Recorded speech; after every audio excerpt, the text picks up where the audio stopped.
Kadapa జమ్మలమడుగులో TDP BJP YCP నేతలకు ప్రభుత్వం భద్రత పెంచింది. నిన్న జరిగిన సంఘటనతో జమ్మలమడుగులో తీవ్ర ఉద్రిక్త పరిస్థితి ఏర్పడింది.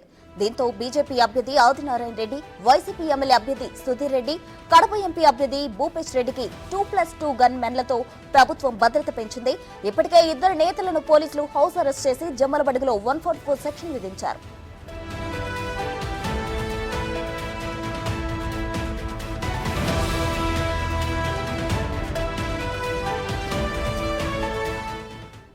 మరిన్ని వివరాలు మా ప్రతినిధి మధు అందిస్తారు. మధు, చెప్పండి. అయితే టీడీపీ బీజేపీ వైసీపీ నేతలకు ప్రభుత్వం భద్రత పెంచినట్లు తెలుస్తుంది. దీనికి సంబంధించి జమ్మలమడుగులో అయితే 144 సెక్షన్ కూడా అమలు చేశారు. ఓవరాల్ డీటెయిల్స్ ఏంటి?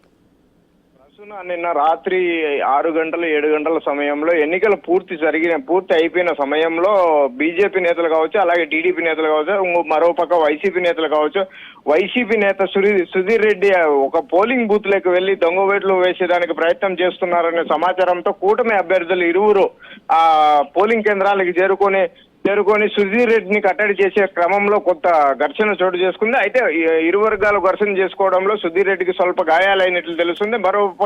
మరోవైపు ఇరు పార్టీలకు చెందిన నేతలు కావచ్చు, కార్యకర్తలు కావచ్చు పెద్ద సంఖ్యలో జమ్మలమడుగు నియోజకవర్గంలో చేరుకోవడంతో అక్కడ కొంత ఘర్షణ వాతావరణం నెలకొందని చెప్పుకోవచ్చు. అయితే ఈ రోజు ఈ జిల్లా ఎస్పీ కావచ్చు, జమ్మలమడుగు నియోజకవర్గం డిఎస్పీ కావచ్చు, భద్రత ఇది ముగ్గురికి బీజేపీ నేత కావచ్చు, అలాగే టీడీపీ నేత కావచ్చు, మరోవైపు వైసీపీ నేత కావచ్చు 2+2 సెక్యూరిటీ కల్పించినట్లు తెలుస్తుంది. అయితే ఎక్కడే కానీ సోషల్ మీడియాలో వైరల్ అవుతున్నట్లు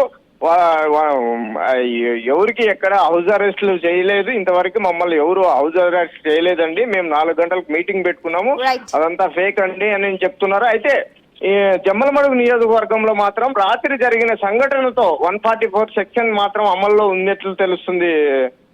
రైట్ మధు, థ్యాంక్ యూ.